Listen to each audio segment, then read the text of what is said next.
Hello student, कैसे हैं आप सब। उम्मीद करता हूं आप सब अच्छे होंगे, मस्त होंगे, बेहतर होंगे, आपकी पढ़ाई बेहतर चल रही होगी बच्चों। और आज का जो हमारा टॉपिक है कि हमारे पास कोई कृत्रिम उपग्रह है, उसको यदि हम प्रक्षेपण कर रहे हैं तो किस सिद्धांत पर प्रक्षेपण करना चाहिए। यदि हम उसको गलत तरीके से प्रक्षेपण करेंगे तो बच्चों वो ऑटोमेटिक नीचे आ जाएगा या कि मान लीजिए अपने कक्षा पे स्थापित नहीं होगा। अब यहाँ से क्वेश्चन कैसे बनता है, उपग्रह किसे कहते हैं, कृत्रिम उपग्रह किसे कहते हैं, या कि उपग्रह प्रक्षेपण का सिद्धांत लिखिए। तो ये सब कुछ आज क्लियर होने वाला है। तो सबसे पहले हम उपग्रह की बात कर लें। उपग्रह क्या है कि कोई भी पिंड जो कि ग्रह के चारों ओर क्या लगाता है, चक्कर लगाता है ना। कोई भी पिंड जो किसके चारों ओर, ग्रह के चारों ओर चक्कर लगाता है, उसे उपग्रह कहते हैं। और यदि हम ग्रह की बात करें तो कोई भी पिंड जो किसके चारों ओर, सूर्य के चारों ओर चक्कर लगाएगा, उसे हम क्या बोलते हैं, ग्रह बोलते हैं। ग्रह किसके चारों ओर चक्कर लगाता बच्चों, ग्रह सूर्य के चारों ओर, ग्रह सूर्य के चारों ओर चक्कर लगाता है, ठीक है। और यदि हम बात करें उपग्रह की तो उपग्रह जो है ग्रह के चारों ओर चक्कर लगाता है। जैसे चंद्रमा है, पृथ्वी के चारों ओर चक्कर लगाता है। उपग्रह यदि आप बोलो तो उपग्रह क्या है, ग्रह के चारों ओर चक्कर लगाते हैं, उन्हें हम क्या बोलेंगे, उपग्रह बोलेंगे। यानी कोई भी पिंड जो आपका सूर्य के चारों ओर चक्कर लगाएगा वो ग्रह कहलाएगा, और यदि कोई भी पिंड ग्रह के चारों ओर चक्कर लगाएगा वो उपग्रह कहलाएगा। उपग्रह दो प्रकार का होता है बच्चों। एक तो कृत्रिम उपग्रह जिसे मानव निर्मित कहा जाता है, यानी मानव द्वारा निर्मित पिंड जो पृथ्वी के चारों ओर परिक्रमा करता है या किसी अन्य ग्रह के चारों ओर परिक्रमा करेगा, उसे हम बोलेंगे कृत्रिम उपग्रह। यानी मानव द्वारा बनाया गया पिंड जो कि पृथ्वी के चारों ओर क्या करता है, परिक्रमा करता है, उसे हम बोलते हैं कृत्रिम उपग्रह। क्या बोलते हैं, कृत्रिम उपग्रह। और यदि प्राकृतिक उपग्रह की बात करें तो प्राकृतिक उपग्रह क्या भैया, प्रकृति प्रदत्त यानी प्रकृति द्वारा निर्मित, यानी स्वतः निर्मित कोई भी पिंड जो पृथ्वी के चारों ओर चक्कर लगाएगा या अन्य ग्रहों के चारों ओर चक्कर लगाएगा, उसे हम कहते हैं प्राकृतिक उपग्रह। तो आपका जो सैटेलाइट है, उपग्रह जो है वो दो प्रकार से होता है, एक प्राकृतिक, एक कृत्रिम। कृत्रिम का मतलब मानव निर्मित उन पिंडों को हम कृत्रिम उपग्रह कहते हैं जो कि बच्चों पृथ्वी के चारों ओर परिक्रमा करता है, ठीक है, कोई दिक्कत तो नहीं है। और यदि हम प्राकृतिक की बात करें तो प्राकृतिक क्या भाई, प्रकृति द्वारा निर्मित या प्रकृति प्रदत्त ऐसे पिंड जो ग्रहों के चारों ओर चक्कर लगाते हैं, ग्रहों की परिक्रमा करते हैं, उन्हें हम प्राकृतिक उपग्रह कहते हैं। क्या बोलते हैं, प्राकृतिक उपग्रह। चीजें क्लियर है। तो यहां पर परिभाषा देखो, मानव निर्मित उन पिंडों को जो पृथ्वी की परिक्रमा करते हैं कृत्रिम उपग्रह कहलाते हैं बच्चों। इन उपग्रहों को पृथ्वी के चारों ओर वृत्तीय कक्षा में परिक्रमा करने के लिए आवश्यक अभिकेंद्री बल पृथ्वी द्वारा उपग्रह पर आरोपित गुरुत्वाकर्षण बल से प्राप्त होता है।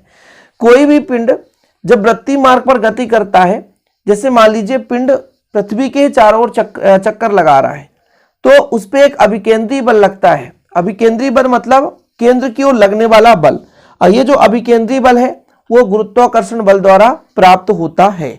जैसे हमारे पास यहाँ पे पृथ्वी है, एक माना कल्पना करें हमने पृथ्वी की, और इसके चारों ओर एक छोटा सा पिंड चक्कर लगा रहा है, तब इसके ओर अंदर की ओर एक बल लगता है, वो बल होता है अभिकेंद्री बल mv²/r, जो कि ये बल कौन प्रदान करता है, गुरुत्वाकर्षण बल प्रदान करता है।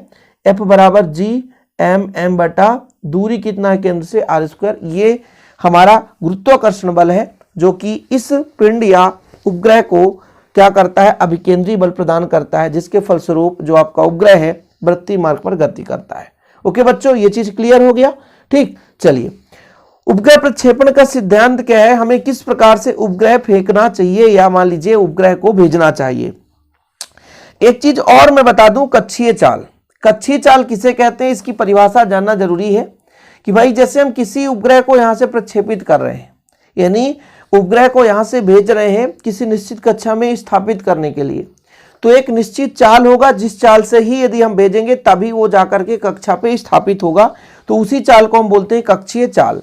जैसे यदि किसी उपग्रह को हम यहाँ से प्रक्षेपित कर रहे हैं ऊपर की ओर बच्चों, यहाँ पर हमारा पृथ्वी का तल है और इतना ऊंचाई पर हम उपग्रह को स्थापित करना चाहते हैं, तो कहीं ना कहीं से ये जो हमारा यहाँ से उपग्रह होगा, सैटेलाइट होगा, ऊपर की ओर जाएगा, तो इसकी एक निश्चित चाल होगी, है ना, वेगी चाल है यहाँ पर, तो एक निश्चित चाल होगी जिसे हम v0 से दर्शाते हैं, v0 से दर्शाते हैं।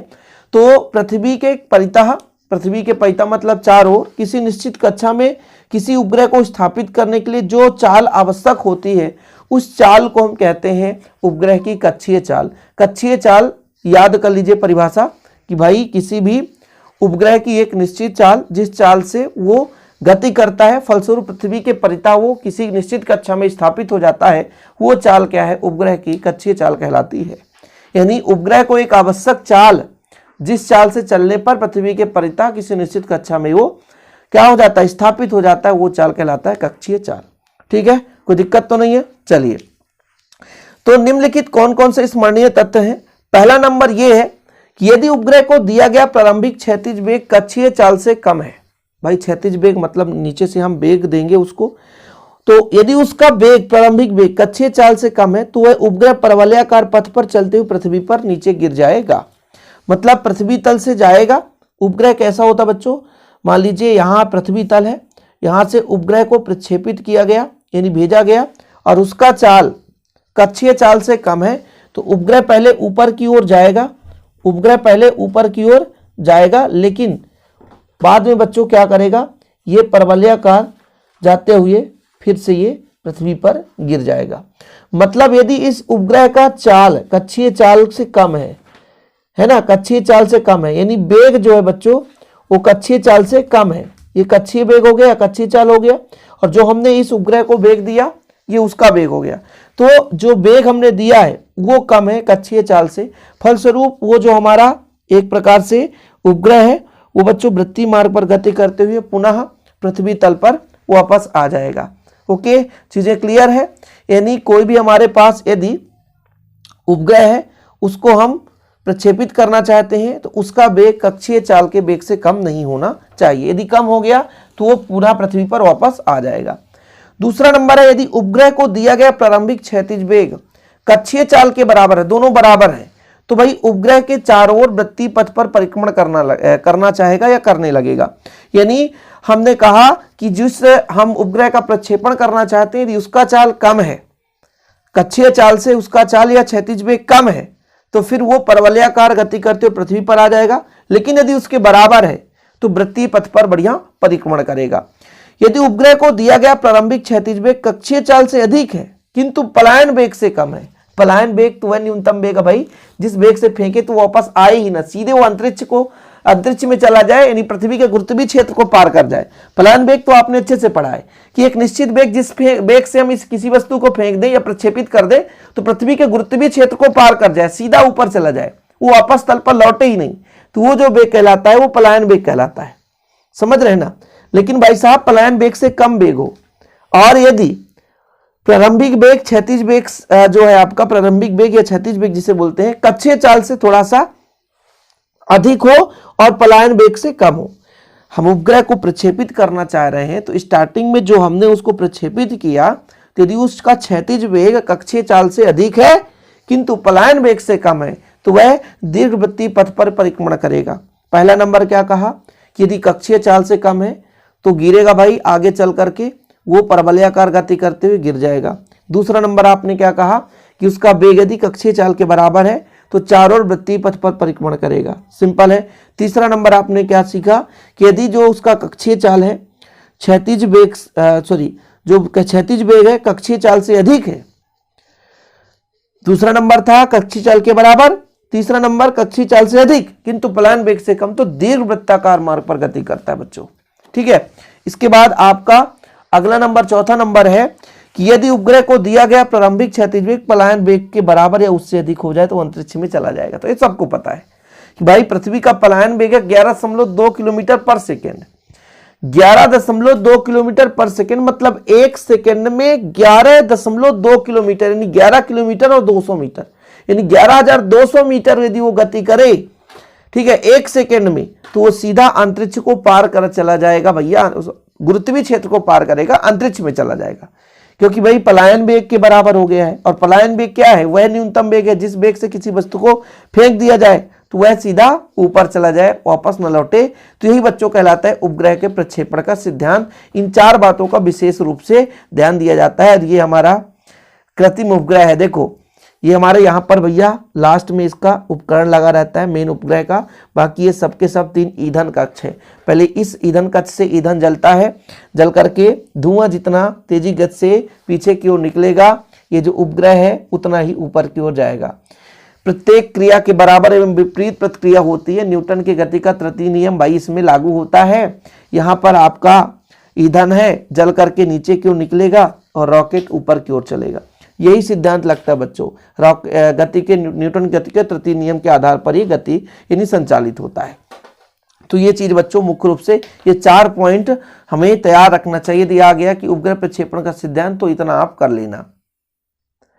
और यदि थोड़ा एक्स्ट्रा नॉलेज आपको तैयार करना है तो कर सकते हैं कि जब उपग्रह को प्रक्षेपित करते हैं तो किन बातों को ध्यान में रखना चाहिए कि उपग्रह की जो कक्षा है वायुमंडल से बाहर रखा जाता है, अन्यथा वह वायुमंडल के घर्षण से उत्पन्न ऊष्मा के कारण जलकर नष्ट हो जाएगी। मतलब उपग्रह को हम वायुमंडल से बाहर रखना चाहते हैं ताकि वो वायुमंडल के घर्षण से नष्ट न हो जाए बच्चों। दूसरा नंबर, उपग्रह को वृत्तीय कक्षा में स्थानांतरित करते समय वायुमंडल के घर्षण से बचाने के लिए ऊपर विशेष अग्निरोधक पदार्थ का लेप कर दिया जाता है। ये जो आपका बच्चों दिख रहा है ना, ये उपग्रह दिख रहा है ईंधन कक्ष, जब इसको हम क्या करते हैं ऊपर की ओर प्रक्षेपित करते हैं तो इस पर लेप लगा देते हैं ताकि ऐसा न हो घर्षण से उसमें अग्नि लग जाए भैया, आग लग जाए और नष्ट हो जाए। अगला नंबर, स्वचालित व्यवस्था के द्वारा अंतिम रॉकेट खंड उपग्रह को 7.9 किलोमीटर प्रति सेकंड के क्षैतिज वेग से क्षैतिज के समांतर प्रक्षेपित करता है।